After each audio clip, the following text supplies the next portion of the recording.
Welcome everybody to episode 20 of the Unchained Vodcast, the Big 2-0 edition. We have now, I believe, finally been doing this longer than we were doing the Veilcast. It is our 20th episode. Yeah. Oh. Nice touch. Okay, nice touch. Huzzah! I'm gonna have to clean that up for ages now. Likes a bit of flair, though. God, I'm gonna be cleaning this up forever. All right. Yep. My cats are excited. I'm excited. Oh, we're all excited. I'm covered in. At least it's not glitter. All right, so episode 20. I'm excited for very different reasons. Hopefully, That would for have been debate reasons. fun, though. Some glitter on your forehead. So today, we're doing a celebration of our 20th episode. We are doing our first debate. We're going to sit here. We're going to pit Brand, who is not a huge crafter, against Kriss, who is so. Who is? Well, let's. huge. Okay, you all know he's into crafting a little bit now. Just a little bit. So we're going to talk about whether or not Camelot Unchained should have epic gear. And by epic gear, I don't mean just graphically cool gear. I mean, it certainly should be that too, but gear that is epically awesome, stats significantly or noticeably better than anything else you can get. Should that be in the game? Should that be a thing people can get? Is it something that'll make crafting amazing, or is it something that's just completely ruins horizontal progression? So let's get into the thing. First, I just wanted to see, just very briefly, just a quick thought. What are your initial thoughts in either supporting or kind of opposing the concept of epic type gear? Well, for me, it's mostly because it skews a lot of things, namely the economy and the competition between crafters. If you have too much of that kind of things, it's going to end up being a fight between the ones who can do it and the ones who can't. And that's going to pit a lot of the crafters are going to be penalized by that. Okay. That's an interesting proposition. I'm kind of looking at a different route, and the question as a whole, to me, transcends just crafting, and a lot of MMOs use gear as an end game goal, often associated as rewards for PvE environments and leveling or end game rating, and sometimes separated even between PvP and PvE type. And as a whole, gear seems to just cause a number of different problems that actually kind of dictates development going into the future with new expansions or even mid-expansion patches, and it just kind of becomes this focus, and that's something I just don't want to see happen. That is an interesting point. I mean, both of them are. I mean, gear does have a way of spiraling out of control sometimes, and we do have to look towards the future of the game. Of course, gear degrades as well, so and we don't know how they're going to do that in expansion content. Are they going to keep making better stuff, which is what other games would do? I don't think they can, because that would totally destroy horizontal progression. Let's see.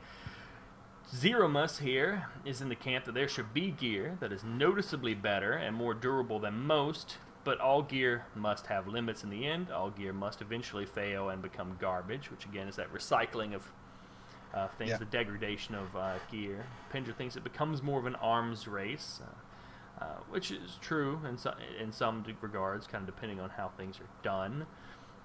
Those with good rep will have people coming to them because they know their name. I think that's going to be true in any crafting system.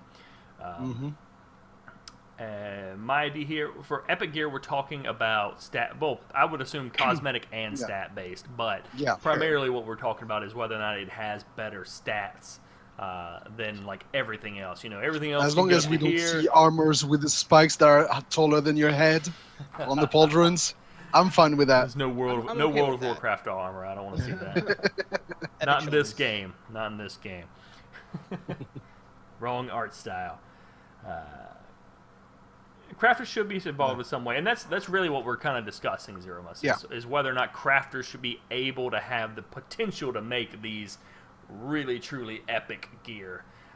And so, let's get into that a little bit. Kriss, I wanted to ask you, as a crafter, does producing epic gear really bring anything substantial to the game?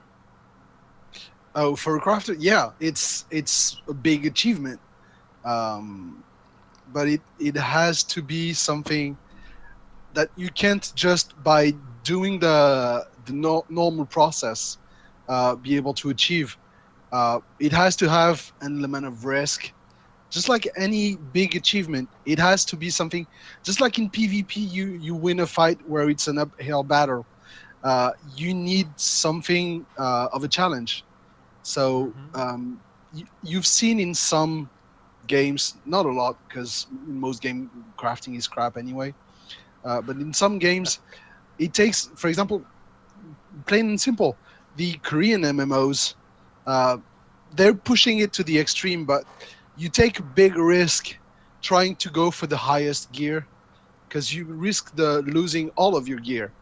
You risk breaking your gear and failing your combination, and you lose everything. So I'm not in favor of going that far, but it has to have an element of risk where you can blow up your Vox and have to rebuild part of it, or lose some of your materials, or things like that. But some element of risk, and then, yeah, if you manage to craft a huge epic gear that is really the top of your game, basically, you have to be able to specialize first also. Since we know crafters will be able to specialize, you have to be very much a specialist in one type of gear to be able to achieve that. So it has to come with the sacrifice of diversity to be able to craft those epic gear. Okay, so if I can paraphrase, I guess you're saying that it adds a potential level of like highest achievement for the crafters.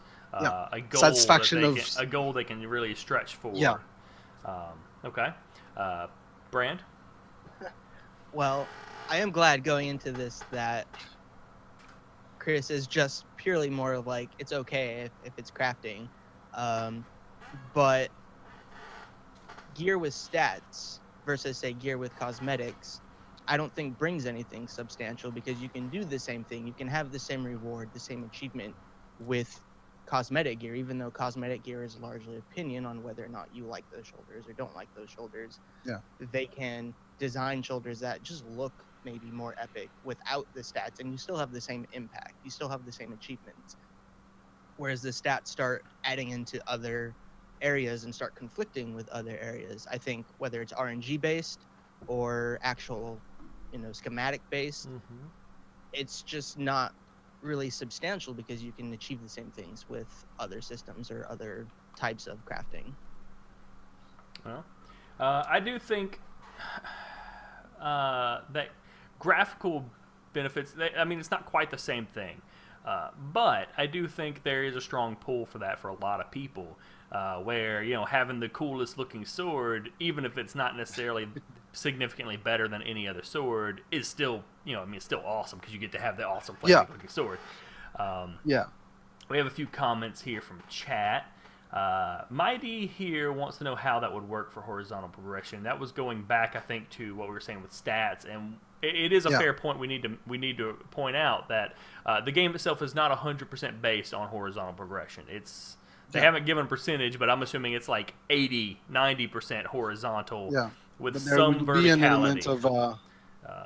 There's still going to be an element of vertical progression. Crafters would be pointless if there was no vertical progression whatsoever. Zero Mus says they should have the potential to make epic gear. Thantanos says if the crafters are limited to just one type of legendary thing they can make, so if you're an epic boot maker, you should be able to make potentially a legendary boot, but not legendary like of anything else. Let's see. Rhaegar thinks the system should be very customizable. You can, if you know the system well enough, you can take advantage of it. I don't know that I would want crafting to be something that you would have to necessarily try to abuse in order to get the epic gear. But I don't know if he's even suggesting that. But but you will certainly, I think, with this system, have to know how the refinement process and everything works well enough to really make that happen. Mm-hmm. And that might be what he means. Okay, chat blew up. I like Riger's comment that the system there should be this is the best gear, so best in slot, rather than this is the best for that type of crafter or player, or the best one-handed sword for a blackguard, or just the weapon adapted to the play style of the players. But at the same time, that means at some point you have to have some. You've got the recognition of the crafters for making good gear, but a crafter that is able to be recognized. I would love to be able to, for example, being recognized by the realm for making the best. I don't know, the best one-handed sword, or the best two-handed swords, or the best bows. But really being able to achieve a master level item that has it doesn't have to have the stats for that are the best in slot, but stats worthy of being shown and being recognized as a masterful item. Yeah. Nanolac. Well, first, my idea here has another question. Whether or not epic gear grows the player's abilities. Honestly, I think for the type of epic gear we're talking about, I mean, we're talking like the best in the world. So I would think that wouldn't be something you would see within the first couple months of gameplay. It would have to come from crafters that have achieved mastery of sorts of a lot of things, and they're going to require some really rare materials to do that. But Nanolac asked a question I think is a good segue into the next segment here. He likes the epic looks and durability of gear, but doesn't want gear to make the character, which I think is a good point, because the game's primarily horizontal, not supposed to be as much vertical. So he mentions a 15% difference between noob gear and max skill character gear. So my next question for Brand is, what do you see as the biggest problem inherent with having like epic gear?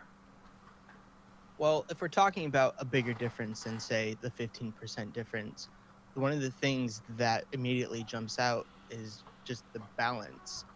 Camelot Unchained is stated to be intending, at least, designing their game with a sheer number of just different stats and abilities, components for those abilities, damage types and element types, even classes, a large number of classes, and anything that's stat driven and stat focused, like superior epic gear, is a nightmare to balance.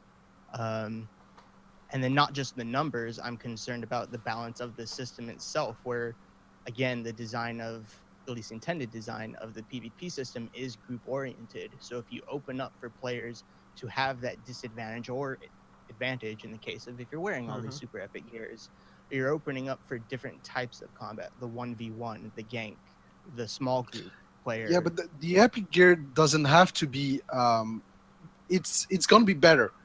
That's the point of epic gear. But it can be better in certain aspects and not all of them.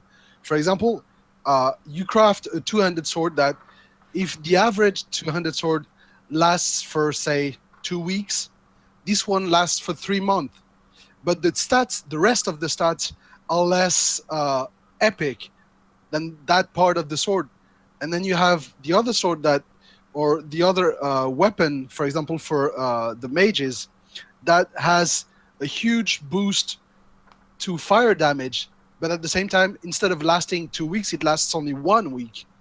And it's not repairable. But it is big enough. It makes enough of an impact on the play of the character that it is an epic gear by itself.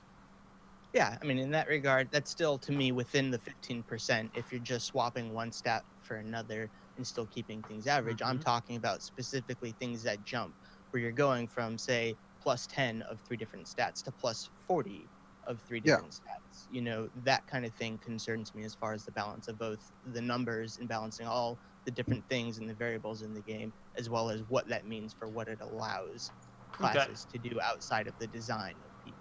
Yeah, Chris, outside of just increased specialization for weapons, are there any things you think they could possibly do with epic type gear that would alleviate some of those concerns Brand mentioned? Well, first, the gear itself will not add to the stats of the player, so it helps balancing still the combat, because the only stats the weapons and the gear will have are inner stats.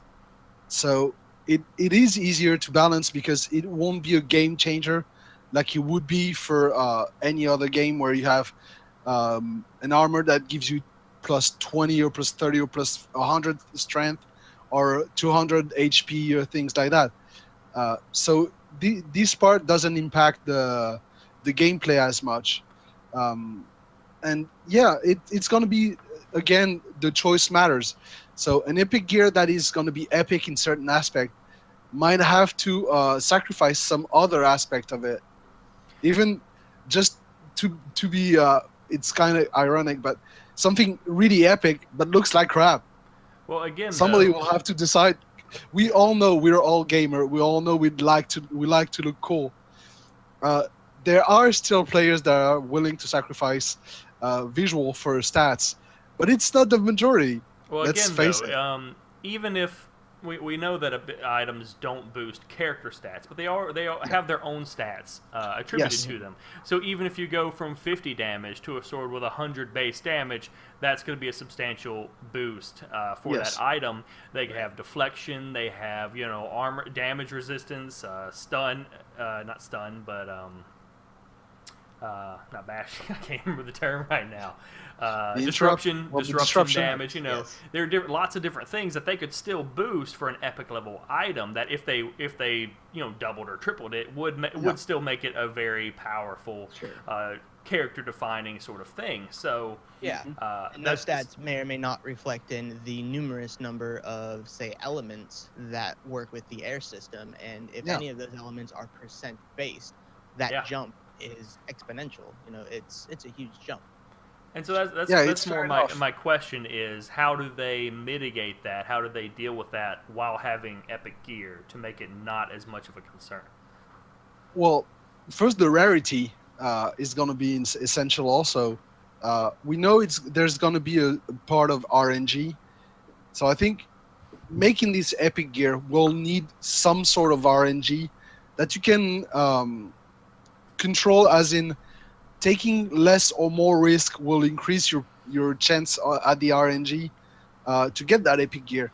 And even if we say plus 100% damage, disruption damage on a sword or on a hammer, which is more realistic from what we know, a hammer with plus 100% disruption damage, that doesn't mean that in the type of battles we're going to have, it's not going to be a game changer. It's going to be making the character more powerful and more dangerous, but this character alone will not be able to change the tide of battle. That is true. That's a good point. I could disagree there somewhere, but Well, 100% disruption, no healing going on. Yeah, I just picked that from Pendra's comment on the chat, but yeah, no, you That is see the thing.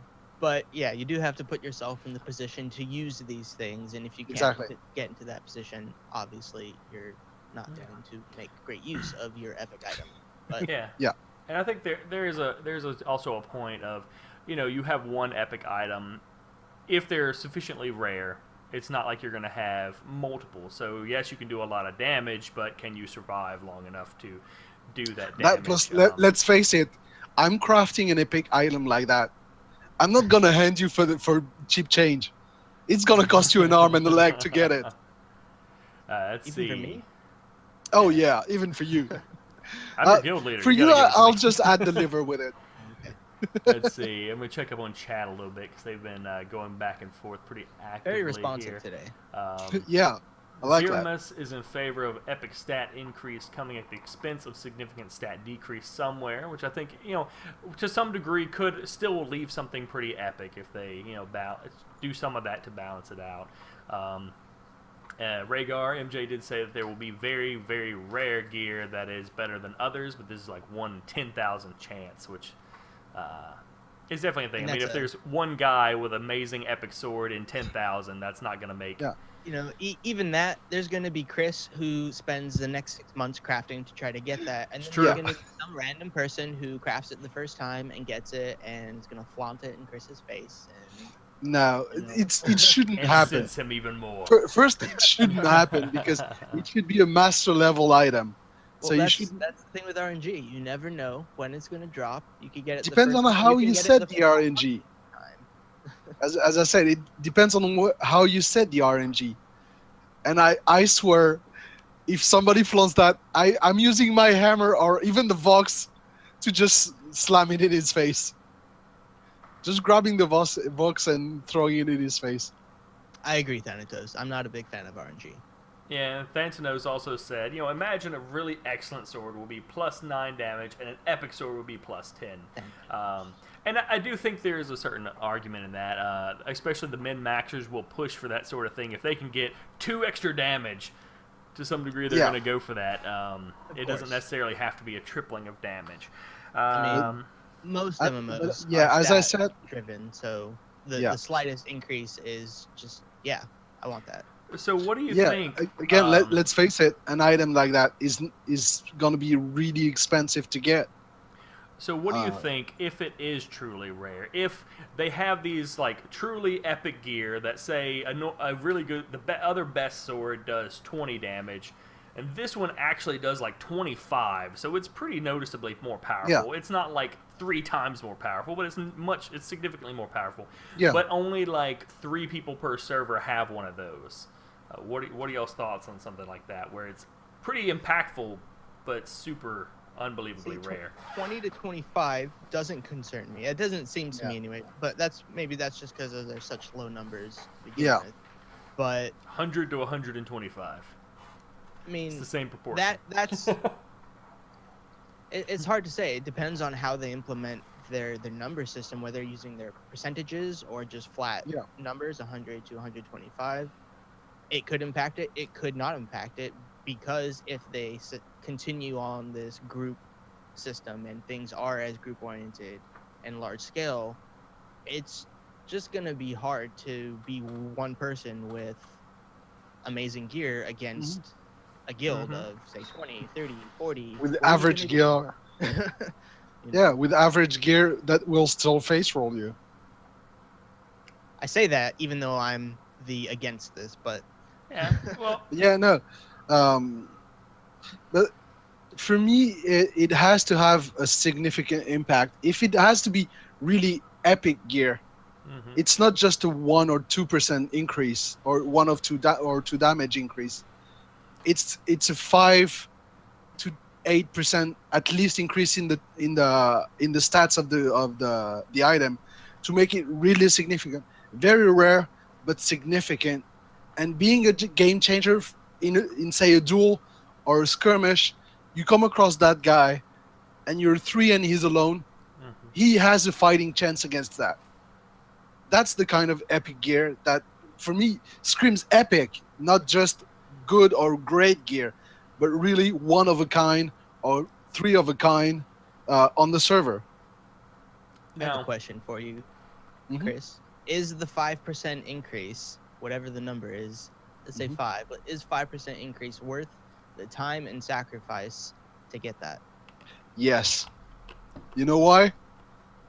Because there's going to be my name on that item. Simple as that. For a crafter, it's the equivalent of saying, I've taken that keep. For a crafter saying, I've crafted that sword. That sword that just face rolled 5 guys against 1. I'm the one who made it. Oh, see, I don't want that to happen. Yeah, I do. And I do think that I don't think it should be what I like mean. 5 against 1 to that big of No, a but difference. it was just an example. But like you see what I mean? Significant difference. I could potentially see something where, say, here's the epic sword of whatever of Camelot, and that person can, pretty much any other person one-on-one, they know they don't stand a chance, just because seeing that on your team would also be pretty inspiring in game, I think. So I think that does have a plus. However, again, even though it's a team-based game, you can have, if one person could just run over there and smite one guy, that changes the numbers, and so that does affect the team game pretty impactfully. I do have to disagree a little bit about the RNG. They were briefly talked about not having RNG in crafting. I do think, especially if you're going to have some level of epic gear like this, you have to have some kind of RNG in the crafting, because but especially it can if it's be going to be super positive rare. If it's going to be RNG. super rare, there has to be some RNG to make that a possibility. Otherwise, you have to just make the materials that could possibly make it ultra rare, and then you either have an RNG in finding the materials, so you still have RNG, or you have to make like a raid boss or something that you have to kill, and then you have to gather like 5,000 platinum ingots. And then, Well, I think the then RNG we're doing maybe PvE. they're talking about, or maybe even the one I'm thinking of, is you're building a schematic of some sort, a plan, and you have a chance in building that to build a slightly better version of it, a more epic version of that. And that could be, the 1 in 1,000. Well, I whatever. think they've also said with the crafting, there's always going to be a level of chaos. I think that's even how Mark Jacobs mentioned it. There's going to be a level of chaos where, magic's kind of chaotic. You're making things with magic. If you're there attending it personally, the chances of having a catastrophic failure is pretty low. You're not going to have that happen. If you very set it often. on automatic, But if you put it on auto, it can actually who blow up. knows? It might go crazy. So But Kriss has if you're never really been good, this. you may have the chance of doing extra well. I guess you could tell somebody that they're guaranteed every 10,000 crafts that they would then get an epic, but I think that kind of goes against... I really don't want that. Well, Mark Jacobs also said he doesn't want people spamming the market by grinding items, and that kind of has to go against that. Item drops, not that there's a lot of PvE in this game, but item drops are always generally RNG. What you get from looting is RNG. And I'm okay with that. It's the RNG of continually crafting an item and hoping, that you get that proc and you get that epic piece. I'm okay with knowing the schematic and just needing the materials to get it. You just have to get the materials. I kind of like the idea of knowing that every time you craft, there's a small chance it might fail, and there's a small chance it might be even better than usual. But knowing that 99% of the time it's going to be this. Within limits. If you started crafting 3 days ago, and you have a critical success, it's going to be a great item for a beginner. If you're a master, you've spent 6 months perfecting the exact skill you wanted, and you have a critical success there, then you get the real epic item. And I agree with Captain about the epic being tied to the crafter. That's what I'm saying is you need to be a master in your craft and very specialized in, for example, a sword or a breastplate or a helmet, to be able to craft those things rather than anybody having a chance of getting it. Yeah, I actually like and I apologize if I'm mispronouncing your name, is Xaner's idea in regards to carried artifacts or weapons or items of epicness that are lootable, upon death or something. If you drop it or are killed, someone from your faction, your team, or another faction can even pick it up, and standards it provides like standards, pick it up, and it provides a boost to you or your direct group. My only problem with that, I guess, is doesn't that inevitably fall into PvE instead of crafters? Because if crafters can produce the relics, then everyone's got relics, and then why steal them? Because your side has your own relics you built. But if you capture them via PvE or places of power or something, then It could still be crafted. Then we're taking we're taking power from the crafters if it's not crafted. That's my point. No, because it could be crafted, for example, and then we switch to, rather than crafter level and skill, to crafter reputation in the realm. The higher the reputation in your realm, the more powerful the standard you can craft. Now, go ahead. Sorry. It could be like someone earlier in the chat mentioned wielding Excalibur, for example. Kriss could, by chance, through walking around one of the islands, find the plan's Excalibur, and is a very, very rare find. And then craft it, and then give it to someone, or take it out himself as his first PvP experience. Or in the depths, you find or in the depths, you find the go out in the depths. And upon dying, one of us could pick it up, or someone from the other factions could pick it up, and it's just a kind of swapping. Maybe it's time based. There are a lot of things they could do, but it's possible to make something like that crafted. Now, I did have one question back onto our main topic of epic gear. What are your feelings, pro or con, about? Because we've been talking about a lot about swords and maybe armor. What are your thoughts about epic items outside of the normal wearable gear, like siege weapons, things of that nature? Should there be epic catapults? Epic bow or arrows, I should say. I don't know that epic arrows would work unless you just had a whole quiver of them. That might be, one-time use quiver of epic arrows. The Hanzo Ultimate in CU. But I more meant like like catapults, battering rams, things like that. Crafted items, traps crafted traps. Better, but not epic. For those kind of things, I don't think epic would be a good thing for the balance of the game, because you craft an epic catapult or an epic ballista or ram, it makes it a lot easier. It has a lot more impact than a player having epic gear on it. Epic medical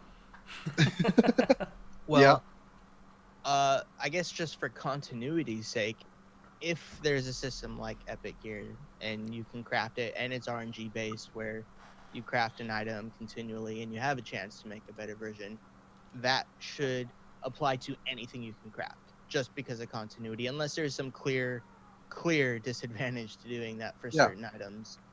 So yeah, I could see epic ballistas and things like that per chance of you crafted it and you got a slightly better one. Yeah, because that is an interesting concern. I mean, I tend to agree, as Kriss said, that epic catapults or siege weapons are actually potentially more problematic than the player gear. However, crafters specialize. So if crafters specializing in swords can make epic swords, then shouldn't crafters specializing in siege gear be able to make epic siege gear? Which then that would be another point of battle. Yeah, people see. Then if you have an epic ballista or trebuchet, then it should something visible, glow or something, for the enemy to know, oh fuck, if we leave that standing, we're fucked. Yeah, and it also depends on whether or not, say, these siege weapons actually have drawbacks to attacking players versus attacking buildings. Yeah. Mm-hmm. If they do attack more and are more oriented towards just defeating player-made structures or server structures, whatever, then I think it's okay because they're very niche. They're very oriented to just doing that. So making an epic or a more epic version of that isn't balancing or off-balancing anything too much. It's still just being used to destroy walls or destroy buildings or whatever. All right. Well, chat, what do you think? Thumbs up, thumbs down. Epic Gear should see you be flirting with it. Should see you have epic gear in the game. Most of them seem to be saying yes, and Brand, you're an idiot. But that's okay. No, I've seen a few that don't want the epic gear in CU also. So far, no, there's one person thumbs down. All right, thumbs down one. He's the only one that replied to me. Arbicus. Me and Arbicus all the way. I mean, me and Arbicus all the way. Yeah, there you go. I'm kind of this way. Double thumbs thumbs up. Thumbs big up, +1 on siege weapons. Small thumbs down, little bitty thumbs down. Or no, little thumbs up. That's what it says. Thumbs up. Yes, It with seems to be the restrictions. general consensus that it can't be too much. There's got to be limits. It's got to be really rare. restrictions. Yeah. Yeah, no, I agree with that. But again, if it's really rare, it has to be significant then. Yeah. I'm all about visual. I love cosmetics. I love cool looking gear. I don't care if there's no stats on it. I'll wear it. I've actually done the same in EverQuest to make sure my whole stuff was matching. I was sacrificing on some stats for that. Yeah. Well, looks like the thumbs up mostly have it. So, Kriss, Winner. I guess you would have won the debate. And so I do want to say thank you to everybody for coming out and joining us. Chat, you were fantastic. You're very active today. We had like very 29 active chat people today. on today. Really nice. That was a thumbs up for chat, not necessarily a thumbs up for Epic Gear. Kind of. Anyway, thank you for making our 20th episode awesome, and we will, of course, have another one really in nice. 2 weeks.